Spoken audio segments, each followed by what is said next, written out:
Welcome, everybody, to Broadcast Team Alpha. We're here doing it again, bringing you quantum conversation while exploring the quantum possibilities. And tonight, we're doing it in a really little bit different, right? New information, new kind of trajectory from way ancient times, really exciting. And before Augie tells you about our luminescent guest, I just want to thank you guys for being here. I know I'm being a little goofy. Thanks for being here. Thanks for joining us. Thank you for your super chats. We have now Broadcast Team Alpha on Tuesday night, 8 o'clock, right? Because you're here. And then we have Sunday night, Augie does the paranormal show. And then Friday night at 7:30, we've got the Quantum Wellbeing Show. So we're really growing. And if you don't know about our Mastermind Connection, which that takes up 3 separate nights, a day and 2 nights, we've got a lot of stuff growing and building. So if it's in your heart's highest good, and if it's in your means, we would so welcome, if you would throw a donation in the tip jar for us. We'd really appreciate that. And I would like to invite you to our Mastermind Connection. What is that? It is like a spiritual creation box. Okay, I'm going to talk Abraham Hicks language. It's where we all get together in our spiritual creation box, and we decide, we intend what changes we want to manifest in the world. They're benevolent. They're all benevolent. They're for the highest good. Well-being, weather patterns, helping certain people heal, helping major people heal, right? The fires, I said weather patterns. We helped a friend's wife who was just about to be put on the ventilator during COVID, during that time. So sick, was about to be put on the ventilator, and we masterminded for her. We had a beautiful visualization, and that's how it works. We work with the laws of the universe. We get a vision of seeing, I'll give you an example, of seeing John's wife healthy and healed and walking out of the hospital. Right? We all imagined her. We don't even know what she looked like, but right, it doesn't matter. We still connect. We imagined her walking out of the hospital, and I've been a nurse for 150 years. People don't go from almost being put on the ventilator to being discharged the next day. That never happens, but it happened with her. And it was absolutely part of the beautiful energetic alchemy, right, and manifestation that we created. If you want to join us, we get together Monday night, Wednesday night. Those are casual nights. We watch videos and talk about them. And then we get together on Sunday where we do the actual manifestation. And it's a beautiful guided imagery. It's a meditation. And then we hang around and talk if you want to. If you want to join us, send an email to the mastermindconnection@gmail.com. Augie will send you the link, and you can come hang out with us and see if it's something you want to continue doing with us. We'd love to have you. It's so much fun. So Augie, without any further ado, please tell us about our guests. I'm so excited. Oh, yes, this is going to be so much fun. We have Saryon Michael White with us. And I know a lot of you know him already, but I'm going to say a few things for the 3 of you out there that don't. And he is a researcher into UFOs, ancient civilizations, the hidden history of the world. He is an astral traveler, and I've seen a lot of strange stuff out there. He's a contactee. That right there, being a contactee, is what gave him access to the living records, the historical records of Earth. And he teaches people how to become their own channel. He's an author, and he wrote the book Raya, Sands, and the Bridge Between Worlds. And he talks very eloquently on one of my favorite subjects, and that is the mystery schools of millennia past. And for the next hour or so, he is with us so we can brainstorm with him and learn some of these ancient secrets. So welcome to the show there, Saryon. Yes, thank Welcome. you so much for having me. So good to have you here. Really exciting. Love your energy, by the way. So you have an incredible amount of knowledge, and we've highlighted so many things that we want to talk about. Before we get started, and this helps people get to know you a little bit, like what was your pathway? What was your trajectory that led you to here? Did you have like unusual experiences when you were a little kid that kind of foretold that you had these gifts and you were going to end up here, or how did that go for you?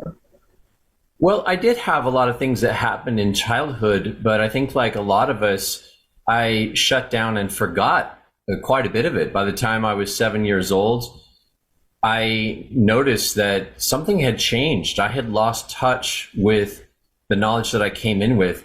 And so from about 7 years old on to about 16 or 17, so about 10 years, I was kind of in this wondering. I still had very vivid, lucid dreams. So it gave me this interesting impression of like, which is more real, physical reality or the dream world? And, you know, what's going on in the dream world? Does it extend past my own imagination? Is there a larger reality out there that I'm connecting with? Especially when you dream of going back to the same places over and over again. So I had these kinds of questions stewing in my mind about the real nature of reality. I was a very inquisitive person. But I knew that I had lost touch with something, and I tried always to figure out what it was. Like, did I used to remember all my past lives and then I shut down and forgot? So I started asking really deep questions and probing for answers. By the time I was about 16, I started to predict that I was going to go through some type of a spiritual awakening. By the time I was 17, I started to have some experiences in the dream state that were more vibrational, where I was coming in contact with vibrations of consciousness coming from ETs, from ascended masters. And then that led to a full-blown multidimensional awakening by the time I was 18. I had a Kundalini rising experience that connected me with my higher self. I started communicating with guides. I had out-of-body experiences started to become a regular thing. And I was able to use those newfound abilities to explore, to ask questions, and then to have guides actually take me out of body to witness things, sometimes in the future, sometimes in the past, sometimes just from an angel's eye view, to see things that answered my questions. And that dialogue just kept going and going and going until eventually my channel opened and I started having ascended masters channel through me to give people readings. And at that point, I was as much a student as the people that I was reading for, because I was always learning new things from what was channeling through me. I just felt really humbly blessed to have the opportunity to be a conduit for the teachings of the masters. And yeah, it just keeps evolving. It's always changing as I meet new people and we share knowledge. And Yeah, I'm sure your energy takes you to many, many places, and not necessarily just right here, right? So when your channel opened, was that like a major event, or was it something that you were like, oh, wait a minute, who are these beings talking through me? How did that go? well, I had been connected with the Ascended Masters for many years, and being a channel was something that I always sort of aspired to, and I was doing it in my own way through creative writing and channeling my guides, getting messages from them that I would write down in a notebook. So for a long time, it was mostly something that was happening either in a kind of a mild dream-like state when I was waking up in the morning, or sometimes it was happening through a journaling process that would flow with guidance.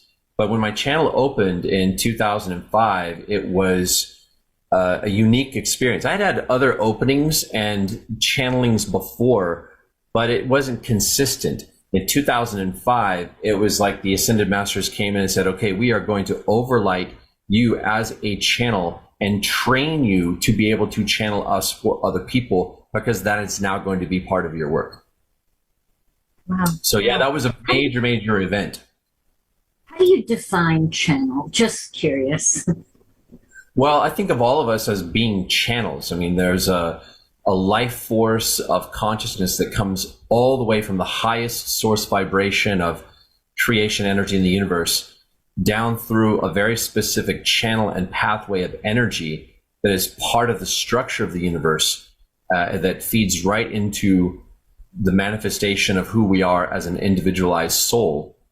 And so we all have a channel. We all are a channel.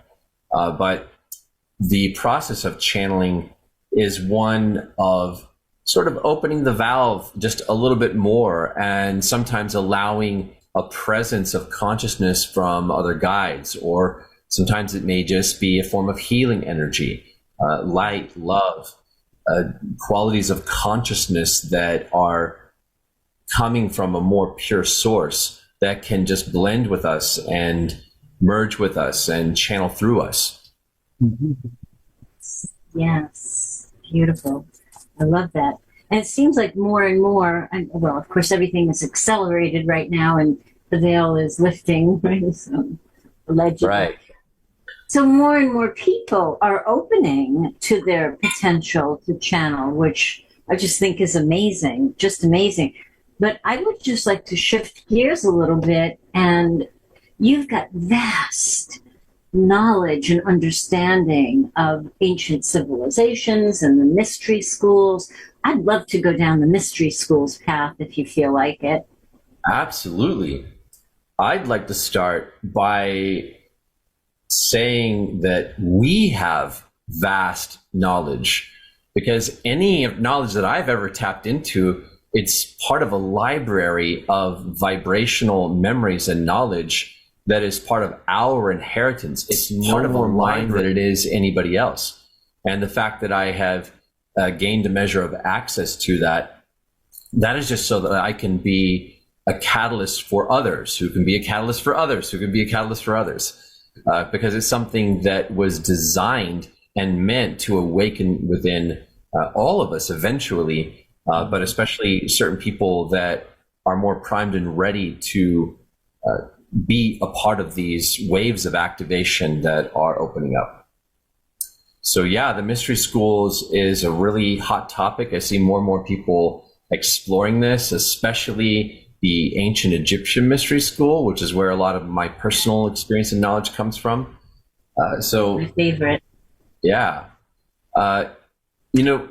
Interesting with Egypt, it's kind of confusing because the traditional view is that the Egyptian civilization sort of flourished and came into being in a certain time frame about 5,000 to 6,000 years ago, and that to me is just the sort of next awakening of the civilization in Egypt. There was an earlier one that laid the foundation for the one that Egyptologists associate all of those megalithic structures with. But a lot of those structures were created in an earlier time, and they were inherited by the dynastic Egyptians, in some cases refurbished, in some cases degraded by what they did. But still, there's an earlier time, probably going back more like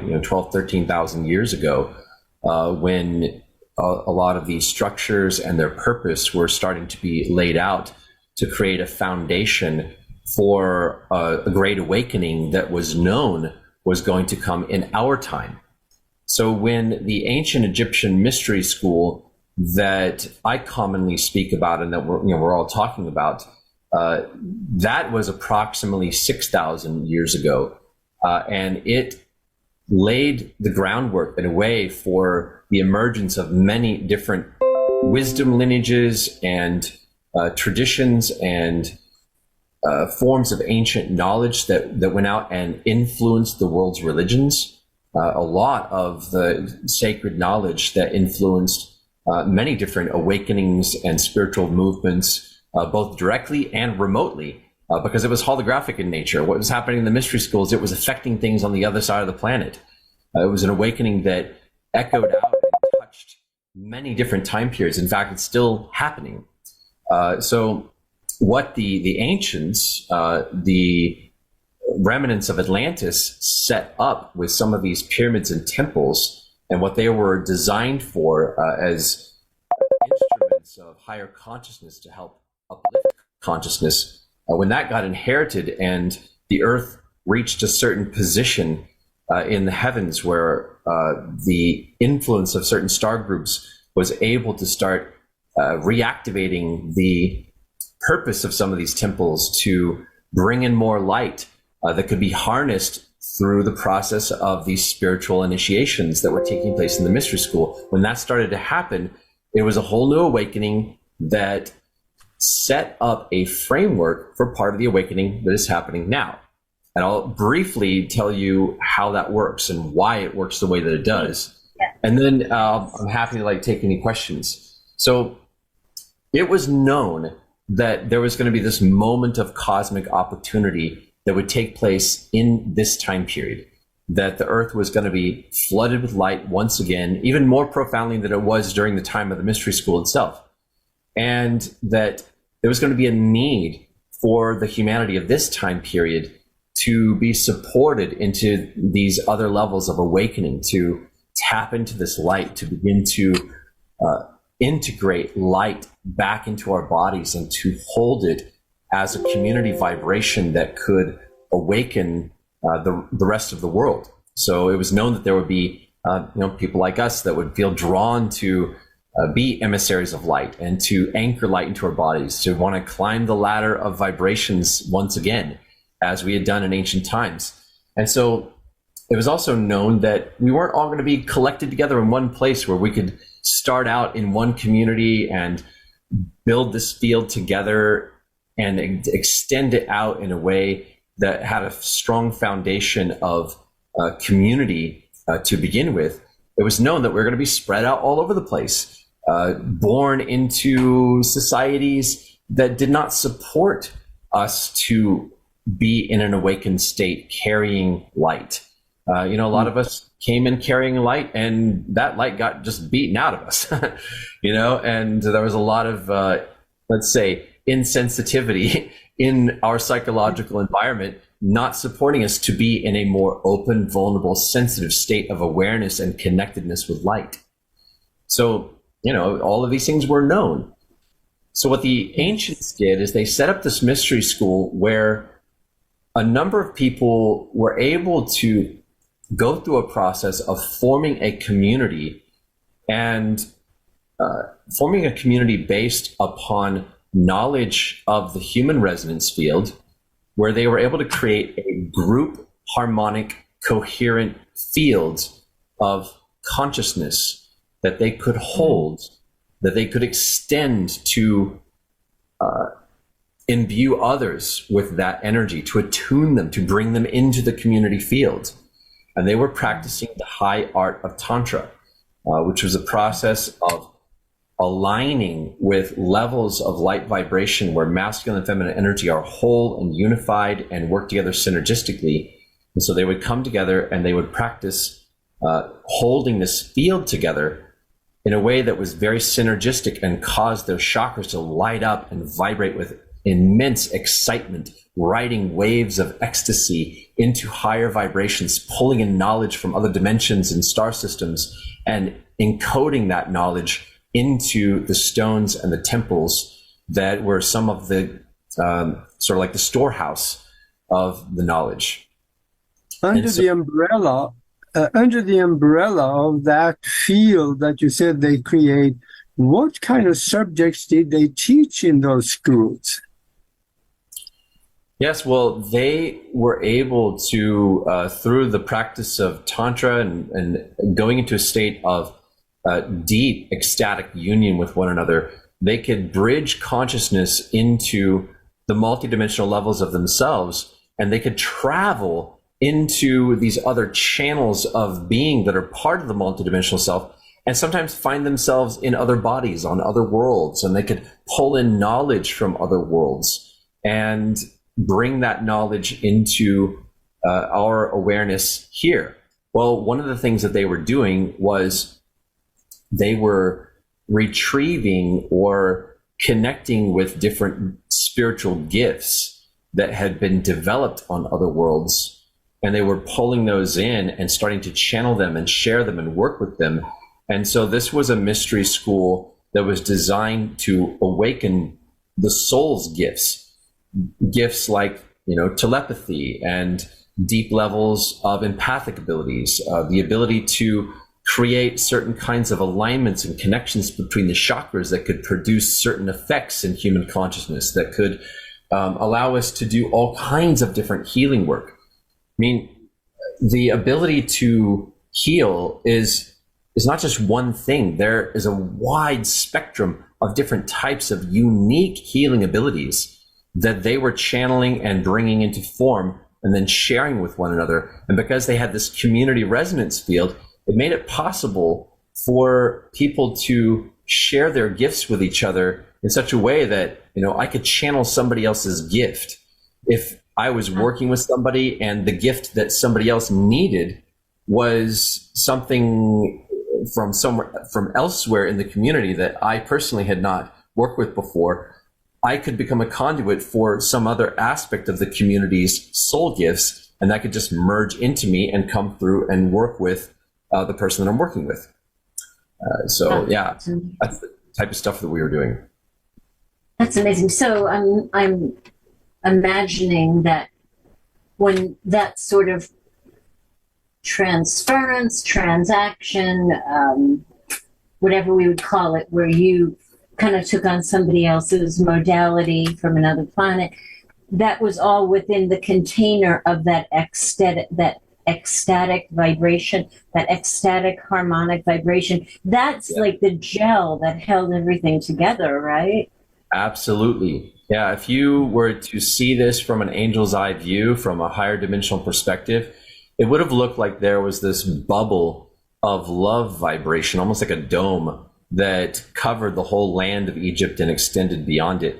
And it was gradually growing in strength, in expanding its physical parameters to affect a wider and wider area.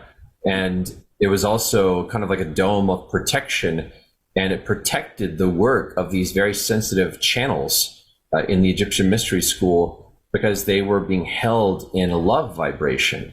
Now, eventually, the masculine and feminine energy started to come out of balance with one another.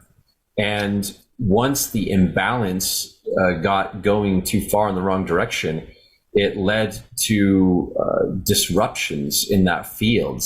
It weakened the protection. It caused a polarization to start taking place, which was also part of the plan, because that was how we were going to draw in our wounded masculine and feminine selves from different places in the galaxy to come in and participate in attaching themselves to the polarized aspects of the field, so that it would imbue that into the Great Pyramids, and it would create a special kind of setup and an initiation that would be picked up in this time period. Because in order to ascend back into these other levels, we have to now clear the things that we drew in and attracted into the polarized version of the Mystery School.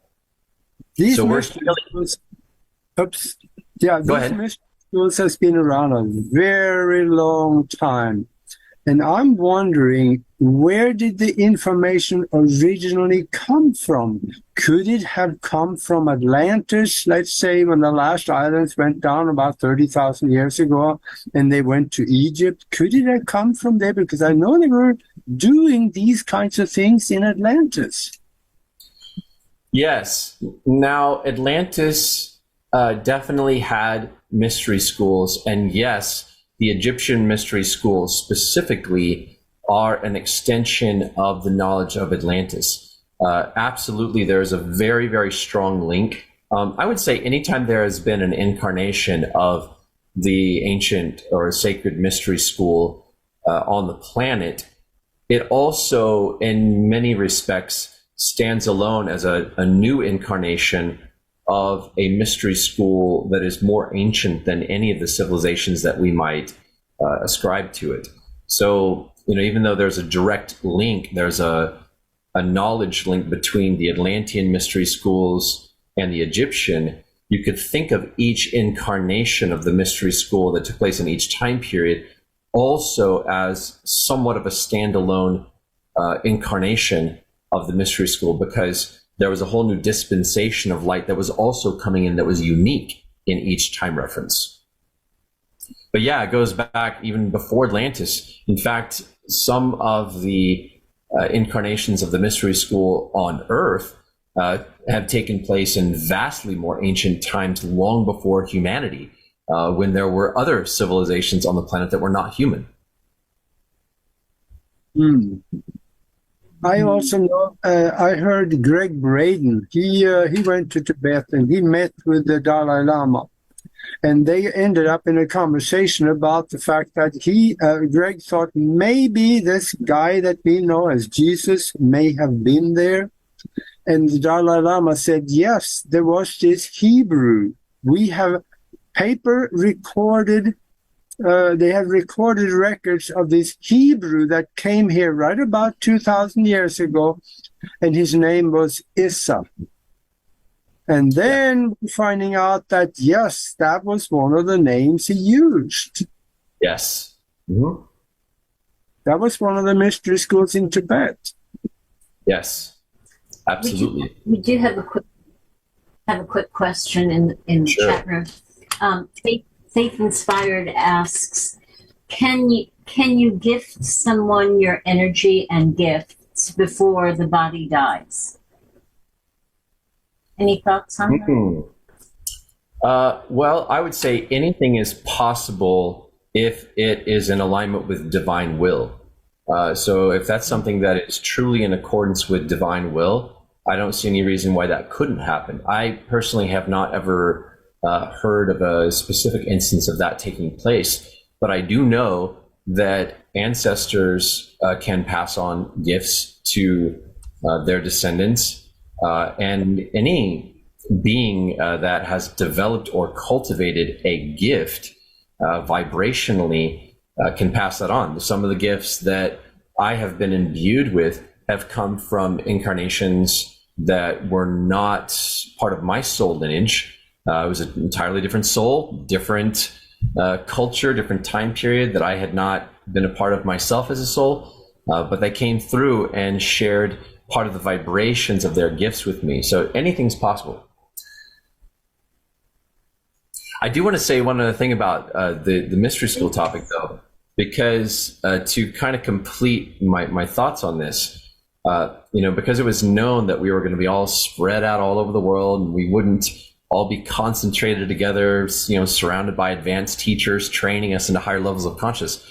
There was a need to create something that could give us access to this type of knowledge. And so if you think of, imagine like we're at this particular vibration, and I'm just representing where my hand is at. This ancient mystery school in Egypt, they were able to sort of ascend beyond the vibration that we are moving into now. And they kind of like leaped ahead. They were ascending into slightly higher vibrations of physical reality. And they were going through all of these initiations. And they were, in a way, they were leaving a trail of initiations that were being embedded into layers of physical reality that would remain part of the very fabric of the world, and also encoded into the vibrations of the pyramids and the stones, so that when we got to this present time period and we start to move into those layers of energy, because the earth is increasing in vibration, we're being boosted up, and so as we enter into these layers, we then are able to receive the benefit of this kind of ascension trail of breadcrumbs that was left behind. And some of the initiations that were taken in those Egyptian times were taken for all of us on behalf of humanity, because the awakening that was taking place in those high-level initiates was an awakening that was designed to echo out into the future, to gift us something that would benefit us. And I had personally a direct, real experience of that just a couple of months ago at the last Sedona retreat that my partner and I facilitated. We had a group of people come together, and it was quite surprising because Thoth, one of the ancient Egyptian and Atlantean masters and teachers of the mystery school, he came through and he described how the Egyptian masters are now beginning to extend a healing platform. It's like a vibration and a vibrational space that comes from beneath the earth in these the inner sanctums of the masters beneath the land of Egypt, and where there are still temples that exist at a higher vibration. I mean, they're there physically as well, but the masters are there at a higher vibration.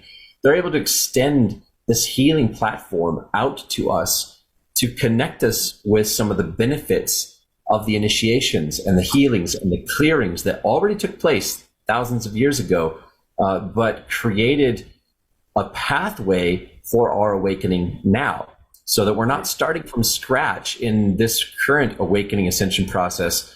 We're able to inherit things that were already laid out for us. And so one of the things he said was that during the mystery school initiations, people would go through an experience where they would clear all of their self-conflict. They would have to address wherever they had internalized a form of self-conflict, and they were able to achieve profound breakthroughs in consciousness where they transcended self-conflict and purged it from their consciousness and lived life without it, anchoring in that human potential and imbuing it into stone, such that now that we're at this vibration, the stones are beginning to speak to us, to share with us the memories of this human potential that we can now choose.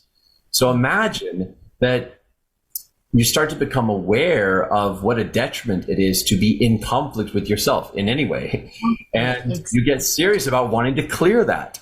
Well, what if you just receive the support of human beings who have already done that, and to receive their encouragement to align with their experience of transcending conflict and allow that experience to reflect inside of your body and consciousness in a way that reveals that aspect of your potential, which is a potential everyone has. We all have the potential to transcend self-conflict.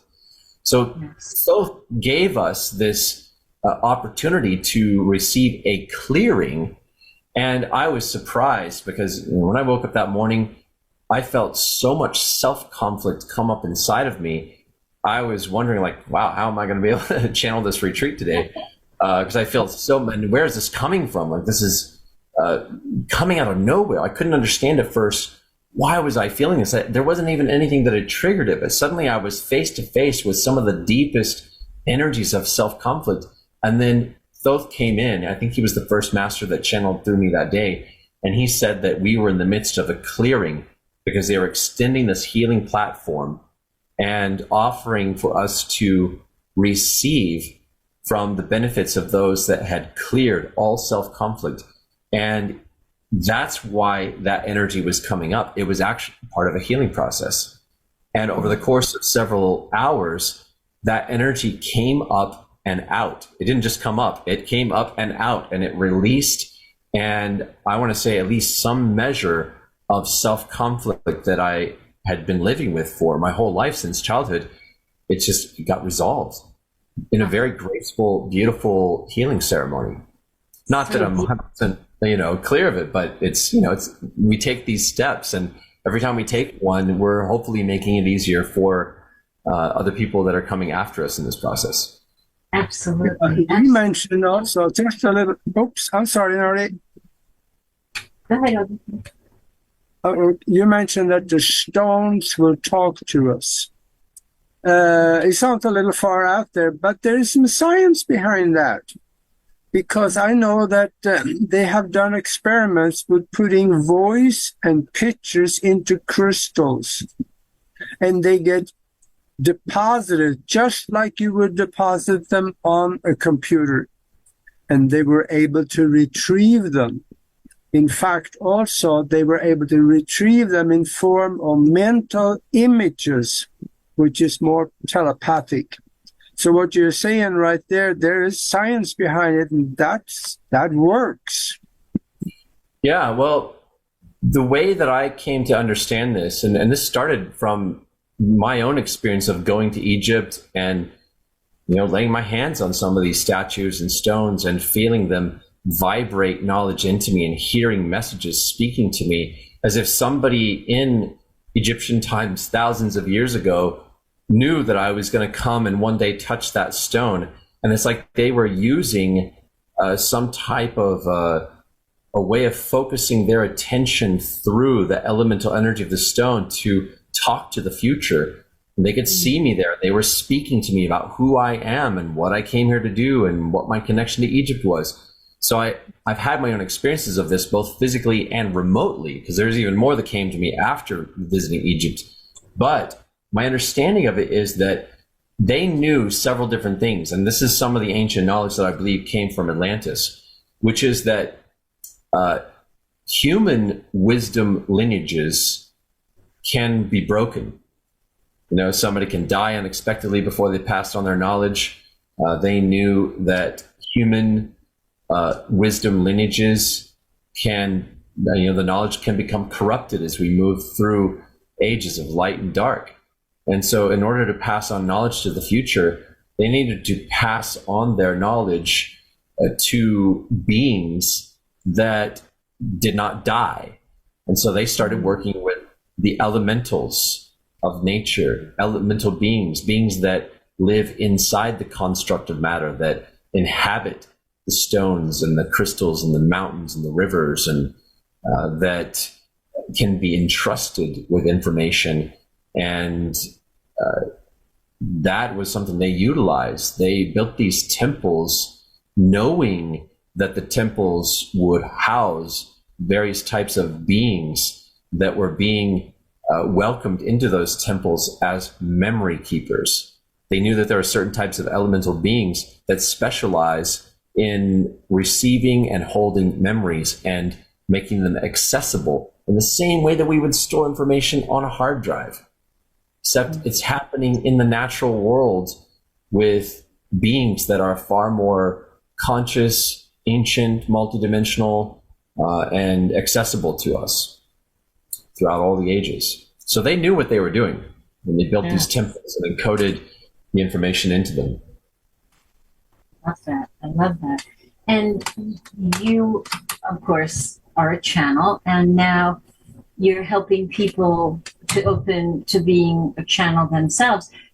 What does that look like? How does that work? If I wanted to come work with you, how would that be? Yeah, well, there's a number of different things that I have been doing. I was doing private readings for people for, almost 17 years. And I would introduce people to who their spiritual guides are and help them make the connection. And sometimes I would even work with somebody over a series of sessions to develop the connection. That's something that I was doing one-on-one for a lot of people. And I also have taught courses. I've kind of transitioned away from doing the private sessions for a while, and I'm developing other tools. There's a masterclass that I'm developing now for breakthroughs in channeling, making breakthroughs in your ability to channel your guides. I have developed a free course. Kind of did this during the pandemic. I knew there's a lot of people stuck at home, and maybe some people want to use some of that free time to practice opening their channel or explore the topic a little more. So I created 13 lessons. It's like a learning to channel course, and that is at channelingnow.com. So people can go to channelingnow.com/register and sign up for that. So there's a free learning to channel course, and there's a whole montage of video teachings from other channels giving their tips about the process of opening to channel. And that's just phase one. There's a phase two coming, in the not too distant future. I'm working on that now. And I just finished creating a guide that links a number of different video and audio resources that I've developed together. And that is going to be available on my website very soon as well. I was trying to have it done by the time I got to this interview, but I'm still tweaking a few things. But check back on my website, saryon.com, and you're going to see that available very soon. So yeah, I'm really excited about training more people, not just how to channel, but how to give readings. And I want to pass on, 17 years worth of knowledge and experience to people that want to go down that path themselves and learn how to be a student of the masters and the angels as a channel for other people. So yeah, if people come to my website and join one of the lists that are there, then they'll be able to be in line for when that comes around. Great. That's wonderful. You have also learned how to access the living records of Earth. How do you perceive those living records? Is it mental connection? Is it visionary? Or do you see it in a pool? Or how do you get the information from there? Well, I think that all of our minds have the ability to collapse distance. When you start to think in terms of there being, no space, no time, that the mind is capable of bridging any gap, as if all things are present, that our aura has the potential to reflect knowledge from anywhere at any time. And so all the records of life in the universe are accessible to us. It does help to learn meditation. As you know the value of meditation. So learning how to meditate and to be able to go into a deep state of relaxation and, more importantly, receptivity, that is very, very useful. However, it's not entirely essential to develop the connection to the living records, because this is part of our birthrights. It's actually part of our bodies. We're really learning how to access information that is stored in our DNA, and that's something that is in a process of awakening inside of us. So I would say that a lot of my experiences of accessing records is not something that I initially had any control over. It's not like I developed this as a skill. Rather, I just started having guides showing me things, and sometimes answering questions. And then I realized, okay, wow, there are living holographic records, and our bodies are connected to this, and it's possible to tap into this. But one of the ways I think this is going to start to filter into human experience more commonly has less to do with developing this as a skill and more to do with connecting with other people and individuals and groups that have a shared interest in opening themselves to access such knowledge. Because whenever you have two or more people gathered that form a sacred container for light, for higher consciousness, for spiritual energy, it creates a stronger platform for this kind of sacred knowledge to reflect into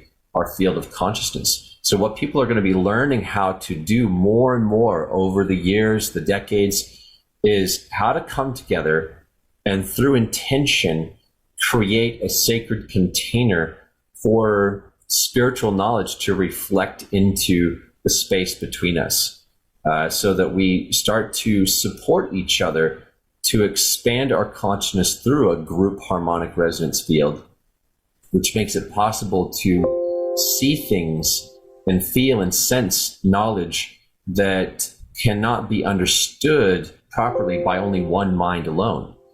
There are certain forms of knowledge that it takes multiple reference points to kind of anchor in a more expansive view. So it's all about group energy. It's all about coming together and supporting each other to expand our consciousness through group energy. I love that. I love that. And I really like the way that you positioned it, the way that you said that it makes it more I'm freestyling this. It makes it more possible for the information to be reflected into the Yes. consciousness. I love the way you said that. That's amazing. Yes. Yeah. Yeah. Really powerful. There's a really important key that I'll share about this that connects with how the records are going to open. This is something I see happening more and more commonly over the years, the decades. Eventually, everyone's going to be talking about this in a way that will be fairly unified throughout the world, because people all over the world will be having similar experiences of it. I mean, this is still, quite a ways ahead, but it's not outside of the realm of possibility for anyone now to start to move in that direction and have openings in this regard. And so the key is the 1-1 vibration.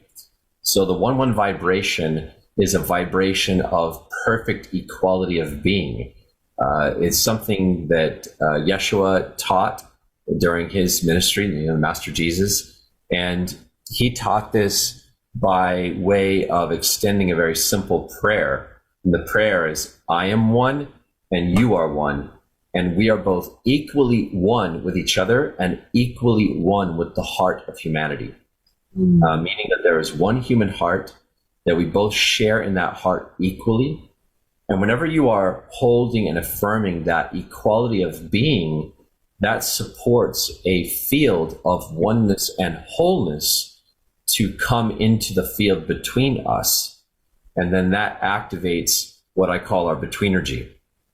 So betweenergy is like a place between every two souls where you can't tell the difference between where one soul ends and the other begins. And between friends and soulmates and people that work with this kind of oneness energy, that betweenergy can open up into a space of shared personality and reflectivity, where you experience yourselves like extensions of a shared third being that is resonating in the field between you.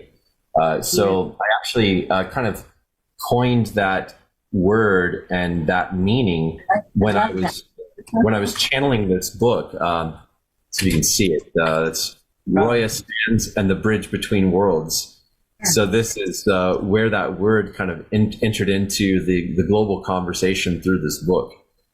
Love it. I love it. Where can we get that book? It's available on Amazon. Perfect. Yeah. Now, will you say that again, because it was so magnificent? The one and the one. Say that again. Yes. I am one and you are one, and we are both equally one with each other and equally one with the heart of humanity. Those were words that, I mean, this is the English translation that filtered into my consciousness, but these were words that were originally spoken by Yeshua, 2,000 years ago, that I was shown in the living records of his life and teachings. It was actually St. John that was speaking the words that Yeshua had instructed him to speak to people in the memory where this comes from.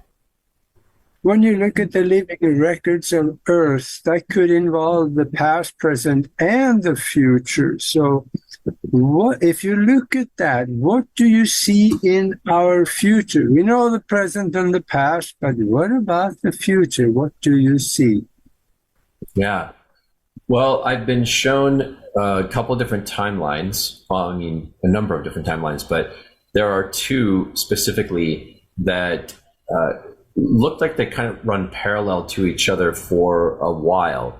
And both of these timelines are there to contrast one another so that we can experience a very powerful test of discernment. Because in one timeline, humanity is being led astray into a kind of a technological prison with AI and augmented reality and ever more advanced forms of augmented reality that, if it becomes a big enough cultural phenomenon that people start to see augmented reality as the pathway for us to all become unified, we will lose our way. We'll lose our freedom.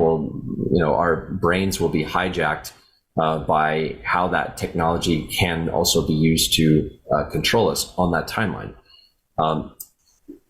the other timeline is the ascension timeline. It's the timeline where electronic technology and even things like AI have a more limited and beneficial role that supports us to free up our time so that we can have more time to practice sharing consciousness and building vibration and developing these really powerful attunements with the natural world. I mean, imagine if technology was, running in the background and not just in our faces, wearable, all over our bodies.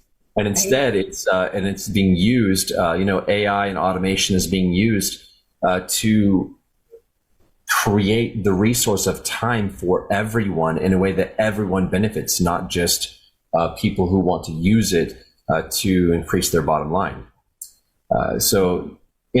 Things like AI, I'm not an anti-AI person because I think it has a place on both timelines. But as you go further down each timeline, you will see very different uses for these kinds of technologies that are currently coming into being and being developed. So if you go far enough down the ascension timeline, the timeline of our highest potential, and I would also say that these two timelines are distinctly different from one another because one of them is ultimately a dead end. In one timeline, we end up trading away the Earth's resources just to get access to more and more advanced forms of alien technology that can enhance the user experience of this type of wearable augmented reality inner experience. And then on the other timeline is a timeline of an infinite future where we transcend time and space and take our bodies with us beyond the light barrier and become a race of galactic beings like the Arcturians, beings of pure love and light, traveling faster than the speed of light, working with other emerging civilizations to guide them in the same way that advanced civilizations like the Arcturians are guiding us now. One future has a dead end, one future has an infinite possibility. And for a while, those two timelines are going to run parallel to each other because the contrast creates the challenge and the test of discernment that we were meant to evolve through so that we could eventually warn other worlds about these different pathways. I'll take 2 tickets for the other timeline. Thank you. Right. Yeah. And that's also, this whole book is a teaching. It's a teaching about those timelines. Really? Yeah. I received the whole book was given to me in visions. I would go to sleep at night. I would see the characters. I would be living through the dramas with them. And in some cases, I would have visions that spelled out very large revelations about the timelines that all got encoded into the book. So it is a revealed fiction book. It's a spiritual teaching about the timelines. I hope more people read it. Yeah, I want to read it. That's so exciting. It's even more relevant now because some of the things that the book predicts, the book was published in 2018, but it talks about things that had not happened on the timeline yet. And now we are seeing some of those predictions starting to come true. Love when that happens. Love when that happens. Augie, you were going to say something. Okay. Yeah, when you're talking about that, it's coming through. That reminds me of a saying that America will definitely have an enormous shortage of conspiracy theories because they're all coming true. Yeah. America is it's a pretty wild place. Every place is going through an evolution, but America is one of those places that has attracted some of the darkest elements of greed, fear, and corruption, because the American people agreed on a soul level to take on the process of evolving through that and helping to transform and transmute it, to give birth to new blueprints for empowerment and change and peace that are still in the process of emerging. Yeah, I see we got 5 minutes left of the show, but I really want you to comment. You are an astral traveler, and speak to the people about that for a little bit. Out-of-body experiences can take you places which are amazing, and maybe speak to how simple it is to learn this. Just give them a little treat. Anyone who really, really wants to learn, and I would say that probably for the average person, you have to want it more than you don't want it. And I say that specifically because a lot of times we might feel like we want something, we're interested in it, but underneath the surface, we might also be afraid of it just enough that kind of blocks progress. So you have to want it more than you don't want it. But if you really want to learn, you will receive help. You don't have to figure out how to do it on your own. You will receive help from spirit guides, from beings that can help you. And what that help might look like is you'll start to experience contact from guides that can help you get into various levels of an out-of-body state. It might not necessarily lead to like a full launching out of body right away, but sometimes it starts by your guides contacting you at just the right time, either during a nap you're taking, or sometimes they might wake you up in the middle of the night when you're in a certain kind of in-between wake and asleep state for a little while. They contact you when you're at a certain brainwave state, and they might ask you, are you ready? Not that you'll necessarily hear the words, but the information is there. There's an invitation that says, are you ready for training? And if the soul says yes, the conscious mind might not even know what's going on. The conscious mind might be going, whoa, what is going on? I'm feeling these vibrations. But the soul basically said yes to the training, so stuff starts happening. And, so you get contacted when you're just at the right moment of awake and asleep. It's a mind awake, body asleep state. And vibrations will start to come in that cause you to become aware of the second body, the ethereal body. And you start to feel that there's a difference between the physical body and the vibrations of your second body, that the two exist independently of one another, and that they're designed to be matched, to work together. One fits the other like a glove, but they can also come apart. Not that there's, the link is ever severed until the body passes and you transition into the afterlife experience. But yeah, you can ask for help and just start to notice the vibrations that come to you when you feel that something is happening, and then see where that takes you. Yes. Beautiful. That's beautiful. We have about 2 minutes.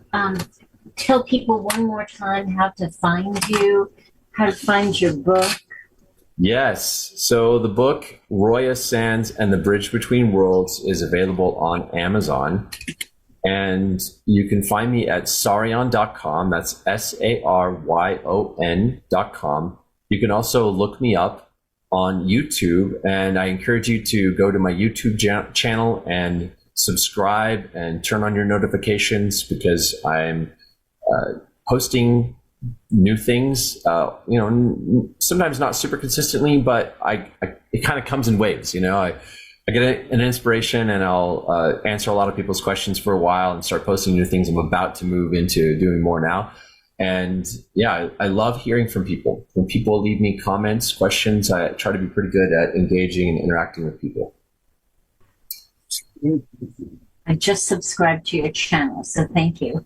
Thank you. And also, some people might be interested in this. I just channeled an update from the Arcturians, and I just posted that to my website.